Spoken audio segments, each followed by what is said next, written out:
बॉलीवुड में ना तो किसी ने सनी देओल जैसा सुपरस्टारडम देखा है। वो अभी भी हीरो है, 40 साल से हीरो ही है वो आदमी। उनकी जो ओपनिंग्स लगती थी सनी देओल की, वो बाय फार स्ट्रॉन्गेस्ट ओपनिंग लगती थी। और ना ही सनी देओल जितना लंबा और ट्रैजिक डाउनफॉल।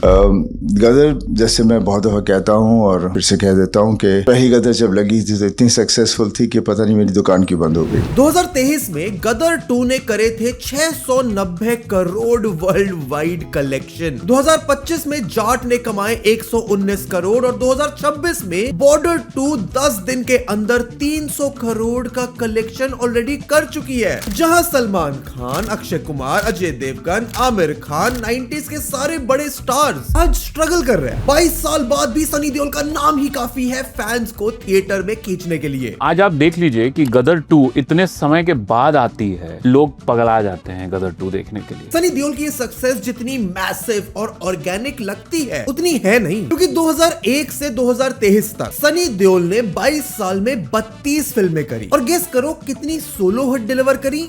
0। गदर 2 690 करोड़ का बिजनेस तो करती है, पर कितने लोग ये मानने को तैयार है कि वो फिल्म सच में एक अच्छी फिल्म थी और 600 करोड़ वर्ल्ड वाइड कमाना डिजर्व करती थी, ना कि 22 साल पुरानी एक ब्लॉकबस्टर कल्ट क्लासिक के नाम को मोनेटाइज करके नॉस्टैल्जिया के दम पर एक 65 साल के फ्लॉप एक्टर की कमबैक की एक कोशिश थी। सनी देओल के पास एक बॉलीवुड मेगा स्टार बनने के लिए परफेक्ट कंडीशंस थी। धर्मेंद्र जैसे बॉलीवुड सुपरस्टार का बेटा होना, इंडस्ट्री में स्ट्रॉन्ग कनेक्शंस होना, एक मेगा स्टार वाली अपील होना, करियर की शुरुआत में अच्छे डायरेक्टर्स का साथ मिलना, जनता को उनको धर्मेंद्र के बाद इतना प्यार देना। और इन सब के बावजूद सनी देओल ने 2001 के बाद अपनी अगली सोलो हिट फिल्म देने में 22 साल और 32 फिल्में लगा दी। और जब फाइनली 2023 में उनका एक सक्सेसफुल कमबैक हुआ भी, तो भी एक नई फिल्म में कोई पावर पैक परफॉर्मेंस के साथ नहीं हुआ, बल्कि अपनी करियर की सबसे सक्सेसफुल फिल्म का एक अनवांटेड सीक्वल बनाकर, इंडिया पाकिस्तान के सेंटिमेंट्स का फायदा उठाकर, अमीषा पटेल को एज लीड एक्ट्रेस कास्ट करके ऑडियंस को नॉस्टैल्जिया वैल्यू के दम पर जीतने के बाद, जहां उनके भाई बॉबी देओल अपने एनिमल के कमबैक के बाद लगातार डाइवर्स और चैलेंजिंग रोल्स कर रहे हैं, खुद को एज एन एक्टर इवॉल्व कर रहे हैं, सनी देओल आज भी अपनी तारा सिंह वाली इमेज में क्यों फंसे हैं? अपने hyper masculine Jat action hero के कैरेक्टर को हर फिल्म में प्ले करके वो कब तक रेलेवेंट रह सकते हैं? क्या बॉलीवुड ने उन्हें बॉयकॉट कर दिया या फिर वो खुद समय के साथ इवॉल्व नहीं हुए? क्योंकि उनके साथ के जो 90s के बाकी एक्टर्स अपने पीक पर थे, उन्होंने तो किसी ना किसी तरह अपने आप को बॉलीवुड में रेलेवेंट रखा। जैसे Anil Kapoor has gracefully played side characters, Sanjay Dutt ने Agneepath, son of Sardaar, no problem और धमाल जैसी फिल्मों में अपने कंफर्ट जोन से बाहर आकर कैरेक्टर प्ले किए। पर सनी देओल जो एक समय फिल्म की ओपनिंग देने में अमिताभ बच्चन से भी आगे थे, जिनके नाम पर यूपी, बिहार, पंजाब, हरियाणा में लोग ट्रक भर कर सिंगल स्क्रीन थिएटर पर उनकी फिल्म देखने आते थे, वो अचानक से इररेलेवेंट कैसे होगा? मेरे ओपिनियन में ये शायद उनके करियर की आखिरी कुछ फिल्में हैं। सब कुछ इस वीडियो में विस्तार से डिस्कस करेंगे, पर सनी देओल के डाउनफॉल और उनके कमबैक को अच्छे से समझने के लिए तुम्हें समझना जरूरी है सनी देओल के स्टारडम की इंटेंसिटी, उसकी हाइट, उसका मैग्नीट्यूड, जिसका तुम्हें आइडिया भी नहीं होगा अगर तुम इंडिया इन द 90s में बड़े नहीं हुए हो तो। पर सबसे पहले वीडियो को लाइक और चैनल को सब्सक्राइब कर लो, क्योंकि ऐसी पॉप कल्चर डीप डाइव्स हम तुम्हारे लिए हर हफ्ते लेकर आते हैं। और आओ तुम्हें समझाते हैं the super stardom of Sunny Deol.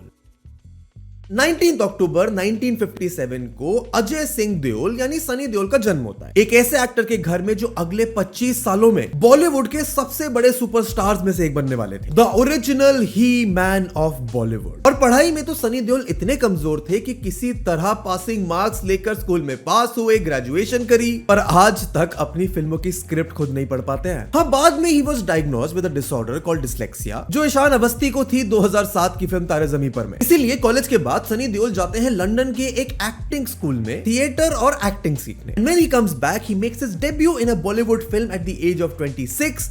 Film का नाम था बेताब, जो उनके डैड धर्मेंद्र ने प्रोड्यूस करी थी। इंटरेस्टिंगली बेताब वाज अ लव स्टोरी जो उस साल की इतनी बड़ी हिट साबित हुई कि सनी देओल और फीमेल लीड अमृता सिंह दोनों ही ओवरनाइट सेंसेशंस बन गए। पहली फिल्म के बाद से ही सनी देओल का कंपटीशन, उनका कंपैरिजन उनके पिता धर्मेंद्र से होने लगा। अगले साल सनी की 2 और फिल्में रिलीज होती, जिसमें से एक तो बुरी तरह से फ्लॉप रही और Sohni Mahiwal prove to be a hit. पर बॉलीवुड और इंडिया को अभी तक सनी देओल का मोस्ट पावरफुल, इंपैक्टफुल और सुपरस्टार वर्जन देखना तो बाकी था, जिसकी शुरुआत होती है 1985 में with the film Arjun. 2 crore के बजट में बनी अर्जुन बॉक्स ऑफिस पर 8.5 करोड़ रुपए कमाती है। और तुमने शायद इसका नाम तक ना सुना हो, पर अर्जुन का कल्चरल इंपैक्ट इस लेवल का था कि उसे उस जमाने की जंजीर तक कहा जाता था। एंड राइटली सो, क्योंकि जंजीर का एसेंस तो इसमें था। Once again written by the man जिसने 12 साल पहले जंजीर भी लिखी थी, जावेद अख्तर। परेश रावल का इस फिल्म से बॉलीवुड डेब्यू होता है। फराह खान के लिए तो ये मूवी लाइफ चेंजिंग थी, क्योंकि इस मूवी को देखने के बाद she decided to be a director. इसके बाद 1986 में सनी पहली बार धर्मेंद्र के साथ स्क्रीन शेयर करते हैं इन सल्तनत, पर बॉक्स ऑफिस पर ये फिल्म कुछ खास नहीं कर पाती। इसके बाद सनी देओल कुछ ऐसी फिल्मों का भाग बनते हैं जो बॉक्स ऑफिस पर पूरी तरह से हिट तो नहीं कही जा सकती, पर उनको पूरी तरह से फ्लॉप भी नहीं कहा जा सकता। पर 1987 में डकैत, 1988 में इंतकाम, 1989 में जोशीले, सनी देओल की लगातार कई फिल्में अंडर परफॉर्म करती। पर इसका मतलब ये नहीं था कि ऑडियंस उन्हें प्यार नहीं दे रही थी। पाप की दुनिया और वर्दी जैसी फिल्में हिट भी रही थी। एंड धीरे धीरे ऑडियंसेस को सनी देओल में अपना नेक्स्ट एक्शन सुपरस्टार दिखने लगा था, जिसकी डायलॉग डिलीवरी, स्क्रीन प्रेजेंस और एक्शन सीन्स देखकर लोग थिएटर में पागल हो जाते थे। पर Sunny Deol the superstar phenomena पहली बार पूरी तरह से फटा था 1990 में with the release of the movie घायल। राजकुमार संतोषी बॉलीवुड के लगभग हर बड़े प्रोड्यूसर के पास इस कहानी को लेके गए, पर कोई एक नए डायरेक्टर और सनी देओल की जोड़ी पर पैसे लगाना नहीं चाहता था। In the end Dharmendra decided to produce the movie and Ghayal prove to be one of the biggest blockbusters of the decade. 2.5 crore में बनी घायल 20 करोड़ का बिजनेस करती है और एस्टैब्लिश कर देती है सनी देओल को as Bollywood's biggest action star. इसके बाद 1991 में नरसिम्हा, 1992 में विश्वात्मा, 1993 में लुटेरे, दामिनी और डर, 1996 में जीत और घातक, ये सारी फिल्में बॉक्स ऑफिस पर हिट होती हैं। टियर 2 और टियर 3 के लोगों के बीच Sunny Deol was no less than Superman. अब ऐसा नहीं था कि सनी की हर फिल्म हिट हो रही थी। 1994 से 1996 के बीच में सनी देओल की लगातार 5 फिल्में फ्लॉप भी रही थी। जोर, सलाखे, दुश्मनी, दिल लगी, चैंपियन, ऐसी कई फिल्में हैं जो उस पीरियड में रिलीज हुई जिसमें सनी देओल को लार्जर देन लाइफ मासी एक्शन सुपरस्टार के रूप में दिखाया भी गया, पर वो बॉक्स ऑफिस पर सक्सेस नहीं कमा पाई। लेकिन एक चीज थी जो सनी देओल को बाकी सबसे अलग रखती थी, उनकी फिल्मों की रिपीट वैल्यू। 80s, 90s और 2000s में एंड अभी रिसेंटली भी कई सिनेमा हॉल पुरानी मूवीज को थिएटर में री रिलीज करते थे, और इस रिपीट वैल्यू के इकोनॉमिक्स में सनी देओल की मूवीज वर इंस्टेंट हिट्स। जैसे 1990 में रिलीज हुई घायल को 1991 में मुंबई में दोबारा रिलीज करा गया, और ऑडियंस का रिस्पॉन्स इस मूवी पर ऐसा था कि 91 में रिलीज हुई अनिल कपूर की नई मूवी बेटा भी घायल के रिपीट रन से कंपीट नहीं कर पा रही थी। उस रिपीट रन से ही घायल ने 80 लाख का बिजनेस किया था, जो उस समय नई रिलीज हो रही फिल्में नहीं कर पाती थी। इन्फ्लेशन को एडजस्ट कर दिया जाए तो घायल का उस समय का टोटल कलेक्शन आज के हिसाब से 300 करोड़ होता। आज भले ही इंडस्ट्री में सुपरस्टार के मीनिंग, उसके मायने बदल गए हो, पर उस समय सुपरस्टार होने का मतलब था कि तुम कितनी ऑडियंस को डे 1 पे थिएटर में खींच सकते हो सिर्फ अपने नाम पर, क्योंकि मार्केटिंग और पीआर एग्जिस्ट नहीं करती थी, प्रमोशन तो फिल्मों का होता नहीं था, लोग खुद ढूंढ कर अपने फेवरेट एक्टर के लिए फिल्में देखने जाते थे। पर मिड 80s और थ्रू आउट दी 90s से सनी देओल नाम का जो फिनोमिना ऑडियंस के बीच बिल्ड हो रहा था, वो पहुंचता है अपने पीक पर इन 2001। जून 2001 में पूरे देश में एक एक्साइटमेंट थी, एक फिल्म को लेकर, एक फिल्म जो थी क्रिकेट के बारे में। इसका टाइटल तुम्हें पता ही है, था लगान। उस समय शायद ही किसी को ध्यान था कि लगान के साथ साथ एक और फिल्म है जो बॉक्स ऑफिस पर रिलीज हो रही है, based on the partition of 1947, जिस फिल्म का नाम था गदर, एक प्रेम कथा। तो मुझे लगता है कि सनी देओल गदर में जाके गॉड लेवल पे चले गए, और सिर्फ एक हफ्ते के अंदर लगान और गदर की बॉक्स ऑफिस फाइट पूरी तरह से वन साइडेड हो जाती है, क्योंकि इंडियन ऑडियंस को मिल चुका था उसका पहला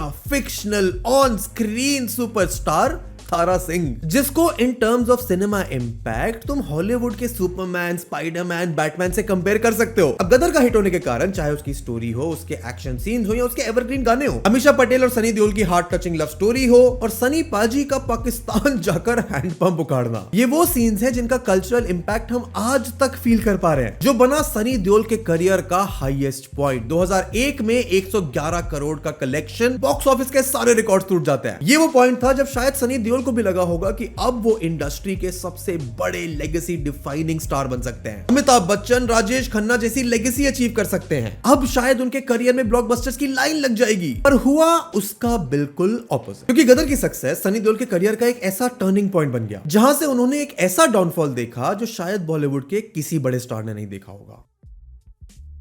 गदर के कुछ ही महीनों बाद सनी देओल की एक और फिल्म क्लैश कर रही थी बॉक्स ऑफिस पर एक और खान के साथ, इस बार शाहरुख खान की फिल्म अशोका। पर सनी देओल से बॉक्स ऑफिस क्लैश मतलब तुम्हारी पिक्चर डूबनी है। यही हुआ अशोका के साथ भी, जो इंडियन की आंधी में कहीं दिख नहीं पाई। But what followed 2001 was a phase जो सनी देओल ने उनके फैंस ने कभी सपने में भी नहीं सोचा होगा। सनी देओल की फिल्में फ्लॉप होना शुरू हो जाती। 2003 से 2007 के बीच सनी देओल 10 फिल्में करते हैं, जिनमें से एक से बढ़कर एक फ्लॉप्स और बॉक्स ऑफिस डिजास्टर्स शामिल थी। 2007 में अपने डैड और भाई बॉबी के साथ सनी देओल पहली बार स्क्रीन शेयर करते हैं इन द फिल्म अपने, और इन तीनों को एक साथ स्क्रीन पर देखने की वजह से फिल्म एवरेज परफॉर्मेंस भी देती है। पर उसके बाद फिर से सिलसिला होता है एक के बाद एक डिजास्टर्स का। काफिला, खुदा कसम, बिग ब्रदर, नक्शा, जो बोले सोनिहाल, तीसरी आंख और लकीर, सारी फिल्में बॉक्स ऑफिस पर लगातार बॉम्ब हो रही। और ऐसा नहीं था कि सनी देओल ट्राई नहीं कर रहे हैं। जो बोले सोनिहाल और जानी दुश्मन के थ्रू उन्होंने गदर और घायल वाला hyper masculine action megastar recreate करने की कोशिश की। 2002 में रिलीज हुई शहीद, जो कहानी थी भगत सिंह, सुखदेव और राजगुरु के एग्जीक्यूशन की, वो बॉर्डर जैसा प्लेटफॉर्म सनी देओल को एक बार फिर दे सकती थी, but it badly flopped on the box office. Full and final से सनी ने कॉमेडी में भी अपना हाथ आजमाया, पर एक ऐसे समय में जहां हेरा फेरी, फिर हेरा फेरी और नो एंट्री जैसी कॉमेडी एंसेंबल फिल्म सुपरहिट हो रही थी, एक बार फिर उन्हें कोई रिजल्ट नहीं मिला। अपने की तरह 2011 में एक बार फिर डेस्परेट होकर सनी देओल जाते हैं अपने डैड और भाई के पास to recreate the same magic of the three Deols, इस बार in the form of Yamla Pagla Deewana. और ये फिल्म जरूर हिट हो गई। और 2 साल बाद जब तीनों देओल इसका सीक्वल लेके आते हैं, तो यमला पगला दीवाना 2 बुरी तरह से फ्लॉप हो जाती है। और देओल फैमिली की कंप्लीट लेगेसी के ऊपर भी हमने एक डिटेल वीडियो बनाई हुई है, उसका लिंक तुम्हें वीडियो के एंड में मैं दे दूंगा। पर सनी देओल के लिए स्टारडम के रास्ते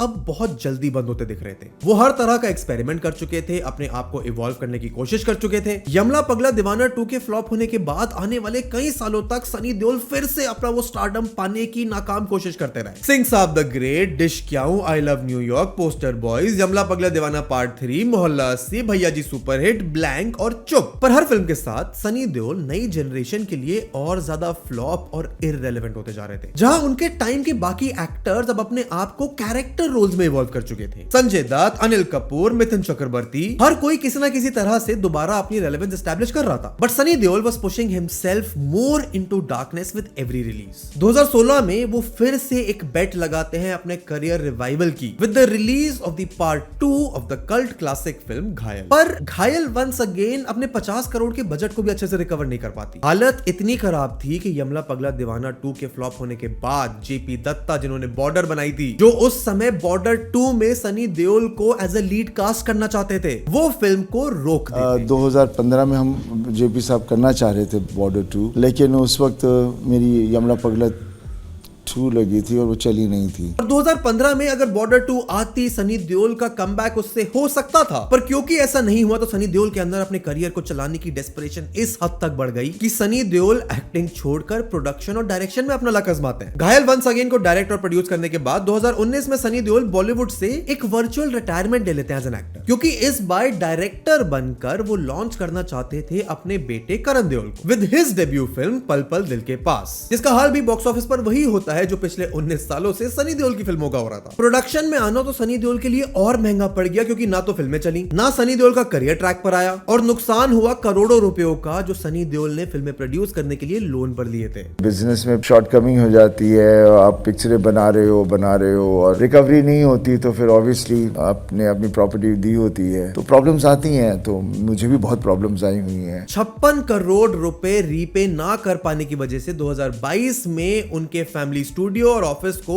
बैंक सील कर देता है। Sunny Deol was practically finished. ये वो समय है जब एनिमल से और आश्रम से बॉबी देओल अपना कमबैक कर रहे थे, पर सनी देओल अब भी अपने 90s के स्टारडम को कैरी करने की कोशिश कर रहे थे, क्योंकि सच तो यही था कि पिछले 22 साल और 32 फिल्मों में सनी देओल की कोई भी सोलो फिल्म एवरेज तक परफॉर्म नहीं कर पाई थी। बीच में उन्होंने पॉलिटिक्स में एंट्री लेकर अपना करियर डोमेन पूरी तरह से बदलने की कोशिश भी करी थी, पर पार्लियामेंट में उनकी परफॉर्मेंस तो शायद बॉक्स ऑफिस से भी खराब थी। अब गदर के बाद इस ट्रैजिक डाउनफॉल के कई रीजंस हैं, जिनमें से सनी देओल के अकॉर्डिंग तो 2000s में उनकी फिल्म गदर आने के बाद बॉलीवुड में इतने ज्यादा कॉर्पोरेट्स आ गए थे कि इंडस्ट्री में इंडिपेंडेंट डायरेक्टर्स ही नहीं बचे, और उन कॉर्पोरेट्स ने गदर के बाद सनी देओल को उस लेवल से कभी रोल्स ही ऑफर नहीं करे। एक कॉन्स्पिरेसी थ्योरी तो ये भी है कि गदर में इंटर रिलीजन लव को प्रमोट करने के लिए पूरे बॉलीवुड ने सनी देओल को बॉयकॉट कर दिया था। अब इन क्लेम्स में कितनी सच्चाई है उस पर तो मेरा कमेंट करना बनता नहीं, पर मेरे अकॉर्डिंग सनी देओल के उस अनएक्सपेक्टेड, अनबिलीवेबल और ट्रैजिक डाउनफॉल के कारण कुछ और थे। और उन रीजंस को समझने के लिए हमें समझना होगा the virtual rivalry, career trajectory and the turning points of the careers of Sunny Deol, Sanjay Dutt and Salman Khan. अब तुम्हारे मन में ये सवाल जरूर होगा कि ये तीनों ही क्यों? क्योंकि वैसे तो सनी देओल पूरी बॉलीवुड इंडस्ट्री में एक यूनिक केस है, पर सलमान खान और संजय दत्त से सनी देओल का डायरेक्ट कंपैरिजन, कंपटीशन इतना ज्यादा वैलिड है because of their family background. तीनों ही एक इन्फ्लुएंशियल बॉलीवुड फैमिली से आते हैं, तीनों ही 90s के सुपरस्टार्स रहे हैं, तीनों ने ही अपने करियर में भर भर के एक्शन फिल्म्स की हैं। तो फिर तीनों की करियर ट्रैजेक्टरी एक दूसरे से इतनी अलग कैसे है? जहां Salman Khan is an integral part of the three Khan with Shahrukh and Aamir, जो स्टारडम के मामले में शायद अमिताभ बच्चन के बाद दूसरे नंबर पर आते हैं। Sanjay Dutt the bad boy of Bollywood in the 90s, 1993 के बॉम्बे अटैक्स में की गई अपनी एक गलती की वजह से शायद उनका पूरा करियर ही डिरेल हो गया। और इस पर भी हमने डिटेल वीडियोस बनाई है संजय दत्त के करियर पर, कैसे अंडरवर्ल्ड ने 90s में बॉलीवुड पर अपना डोमिनेंस एस्टैब्लिश किया हुआ था। वीडियो के एंड में तुम्हें उसके भी लिंक्स मिल जाएंगे, जाकर देख लेना। पर इतनी बड़ी ट्रेजेडी के बाद भी, अपने करियर का एक मेजर पार्ट जेल में बिताने के बाद भी, जहां संजय दत्त आज पीके, केजीएफ, धुरंधर जैसी 500 करोड़ कमाने वाली लेजेंडरी फिल्मों में काम कर रहे हैं, सनी देओल 22 साल तक इंडस्ट्री में इररिलेवेंट कैसे हो गए? जैकी श्रॉफ और नाना पाटेकर तो आज जेन ज़ी और पॉप कल्चर में भी इतनी रेलेवेंस रखते हैं जितनी शायद 90s का कोई स्टार नहीं रखता। और सनी देओल तो बिल्कुल भी नहीं। उन दोनों की स्टोरी भी बहुत इंटरेस्टिंग है, जिसपे हम ऑलरेडी वीडियोस बना चुके हैं, तो बाद में जाके देख लेना। पर सवाल अभी भी वही है,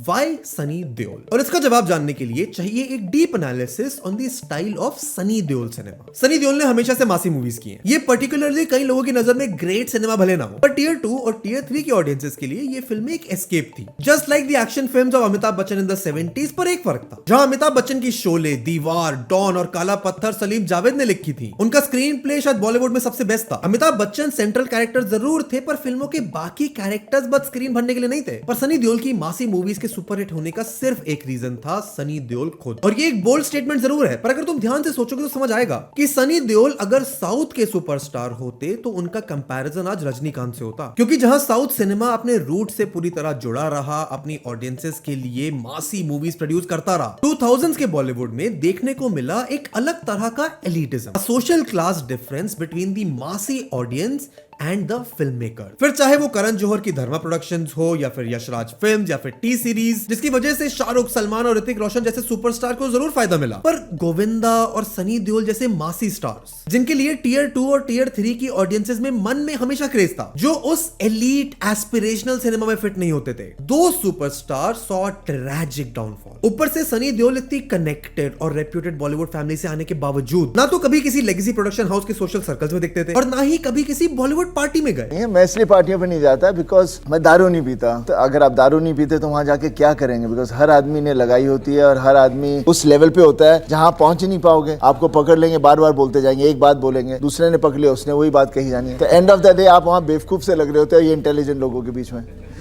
तो यहाँ तो इसीलिए शायद जो बेट जो फिल्म में शाहरुख सलमान पर 2000 में लगाई गई, वो सनी देओल पर कभी लगाने का सेंस ही नहीं बना। कभी जब कुछ अच्छा भी करें तो हमारे पास सामने से कोई स्टूडियो या कोई दूसरे बड़े बड़े प्रोड्यूसर एंड डायरेक्टर मेरे साथ इतने जल्दी जुड़े नहीं है। अक्सर मैंने जब भी काम किया तो मोस्टली हमेशा न्यू कमर्स के साथ ही काम किया है। अपने पूरे करियर में सनी देओल ने हमेशा नए और इमर्जिंग डायरेक्टर के साथ काम किया है, चाहे वो राजकुमार संतोषी हो या अनिल शर्मा, गुड्डू धनोआ, राहुल रावली, जेपी दत्ता। इन सबका नाम तुमने ज्यादातर सनी देओल की फिल्मों के साथ ही सुना होगा, क्योंकि these were the only directors that took a bet on him 90s में भी एंड आज 2026 में भी। ये सारे फैक्टर्स तो सनी देओल के अगेंस्ट थे ही, पर एक और चीज थी जो उनके अगेंस्ट काम कर रही थी, वो थी उनकी फिल्म्स करने की अपने लिए बनाई गई कंडीशंस। फिल्म में ज्यादा डांस नहीं होना चाहिए, फिल्म ज्यादा इमोशनल नहीं होनी चाहिए, और तुम्हें उनकी इस स्ट्रिक्ट और कुछ हद तक जिद्दी मेंटालिटी का अंदाजा इस बात से लग भी जाएगा कि एक बार जब अनुराग कश्यप धर्मेंद्र को अपनी फिल्म में कास्ट करने गए तो सनी देओल ने स्क्रिप्ट सुनकर उन्हें मना कर दिया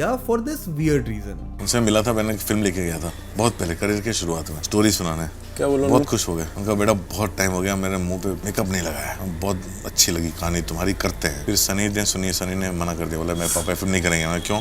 Deols don't die. Deols don't die. यार सनी जी क्या है ना, हमारे अगले जनरेशन के फेवरेट एक्टर थे ना, अर्जुन डकैत। अब उन्होंने बोल दिया तो बोल दिया। और यही वो कारण थे जिसकी वजह से सनी देओल 22 साल तक इंडस्ट्री में इररिलेवेंट रहे, कमबैक के लिए डेस्परेट रहे, जो उन्हें मिला 22 साल बाद, एक बार फिर उसी फिल्म के थ्रू जिसने उनके डाउनफॉल की शुरुआत की थी।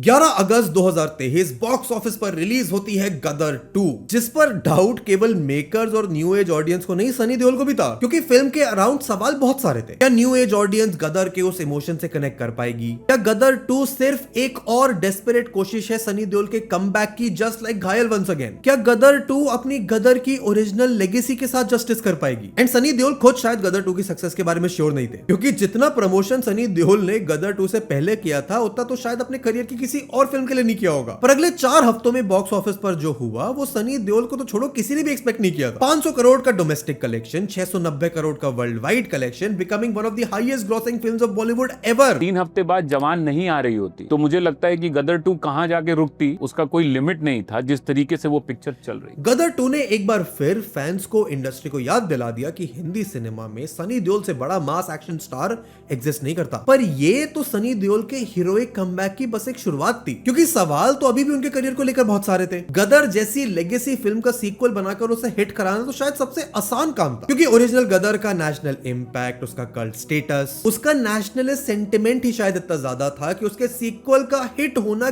गारंटीड था। पर सनी देओल सिर्फ गदर 2 पर नहीं रुकते, क्योंकि 2025 में रिलीज होती है जाट, एक बार फिर से एक हाइपर मैस्कुलिन एक्शन मेगास्टार के रूप में Sunny Deol. And surprisingly this film too does well on the box office. और फिर 2026 में घायल और गदर के बाद सनी देओल लाते हैं अपनी one of the most iconic film का sequel in the form of Border 2, जो 2026 में 300 करोड़ कमाने वाली पहली बॉलीवुड फिल्म बनती है। और सोशल मीडिया पर बॉर्डर 2 के नेगेटिव रिव्यूज तुमने सुने होंगे, पर एक बात से तो कोई डिनाई नहीं कर सकता, द फिल्म, उसकी success is just because of the one man show Sunny Deol. और हाँ, तुम ये आर्गुमेंट जरूर दे सकते हो कि सनी देओल का तो पूरा स्टारडम ही फेक है, मैन्युफैक्चर्ड है, पीआर ड्रिवन है। अपनी पुरानी सुपरहिट फिल्मों के सीक्वल बनाकर एक फोर्स्ड कमबैक किया है, वही पुराने गाने रिप्राइज कर लिए, वही loud hyper masculine nationalist dialogue बोल दिए। और नॉस्टैल्जिया की वैल्यू पर सनी देओल ने अपनी पिछली 3 फिल्मों को सुपरहिट कराया है। But you can't ignore the fact कि शायद यही सेम स्ट्रैटेजी तो सलमान खान भी ट्राई कर रहे हैं, पर वो तो इतने सक्सेसफुल नहीं हो पाए। एंड मेरे अकॉर्डिंग सनी देओल की बिगेस्ट स्ट्रेंथ, जिसकी वजह से 22 साल इररिलेवेंट रहने के बावजूद वो इतना बढ़िया कमबैक कर पाए, वो है पिछले 22 सालों के चल रहे फ्लॉप पीरियड में उनका माइंडसेट। सनी देओल ना तो शराब पीते हैं, ना ही पिछले 22 सालों में फ्लॉप होने के बावजूद अपनी फिटनेस को खराब होने दिया, ना ही कैरेक्टर रोल्स, साइड रोल्स और कैमियोस करके अपनी सुपरस्टार वाली इमेज को डाइल्यूट किया। और ऑडियंस के मन में सनी देओल कभी एक सुपरस्टार से कम नहीं हुए। और शायद आज गदर 2, बॉर्डर 2 और जाट की सक्सेस के बाद ये कहना भी गलत नहीं होगा कि बॉलीवुड ने कभी सनी देओल को पूरी तरह से यूटिलाइज ही नहीं किया। तारा सिंह का कैरेक्टर इज इंडिया का मोस्ट नोन फिक्शनल कैरेक्टर, जो अपने परिवार के साथ रहने के लिए कुछ भी कर सकता है, सुपर हीरो से कम नहीं है। इवन टाइगर श्रॉफ की बागी सीरीज का पूरा प्लॉट तुम्हें सेम मिलेगा। पर जिस पैशन, अग्रेशन और स्टारडम के साथ सनी देओल अपनी एक्शन फिल्म में काम करते हैं, तुम किसी और एक्टर को घायल, गदर, दामिनी और बॉर्डर जैसी फिल्मों में इमेजिन भी नहीं कर सकते। जहां अभिषेक बच्चन का अपने सुपरस्टार डैड की शैडो और एक्सपेक्टेशन से बाहर निकलने में टाइम बहुत लग गया, सनी देओल ने कभी धर्मेंद्र से अपने कंपैरिजन का एडेड प्रेशर नहीं लिया। तुम्हें धर्मेंद्र और सनी देओल की फिल्म, उनकी एक्टिंग, एक्सप्रेशन में सिमिलैरिटी जरूर मिलेंगी, पर सनी देओल को हार्डली आज कोई धर्मेंद्र की लेगेसी से कंपेयर करता है, independent of the stardom of his father Dharmendra. और ये तो सनी देओल के ग्रैंड कमबैक की शायद बस शुरुआत है, क्योंकि अगले 3 सालों में सनी देओल के नाम शायद बॉक्स ऑफिस के सारे रिकॉर्ड हो सकते हैं, क्योंकि बॉर्डर 2 के सक्सेसफुल कलेक्शन के बाद आएगी Jat 2, which might again just do better than Jat 1 did। पर सनी देओल को 70 साल की उम्र में अगर बॉलीवुड का नया सुपरस्टार कोई बनाएगा तो वो है उनकी अगली 2 फिल्में, लाहौर 1947, जहां वो एक बार फिर राजकुमार संतोषी के साथ काम कर रहे हैं in the production of Aamir Khan himself, और 2026 में रिलीज होने वाली दंगल के डायरेक्टर नीतीश कुमार की रामायण, जहां सनी देओल प्ले कर रहे हैं the character of Lord Hanuman opposite Ranbir Kapoor as Shri Ram. अब ये देखना इंटरेस्टिंग होगा कि सनी देओल की सेकंड इनिंग्स कितनी लंबी चलती है। बट इस बात को तो कोई डिनाई नहीं कर सकता कि सनी देओल थे, हैं और रहेंगे the biggest mass action superstar in Bollywood. Video पसंद आई हो तो लाइक और शेयर जरूर करना। नाना पाटेकर, जैकी श्रॉफ, बॉलीवुड के अंडरवर्ल्ड, देओल फैमिली, इनके बारे में डिटेल में जानना हो तो स्क्रीन पर दिख रही वीडियोस को क्लिक करो। And I will see you in the next one. Good bye.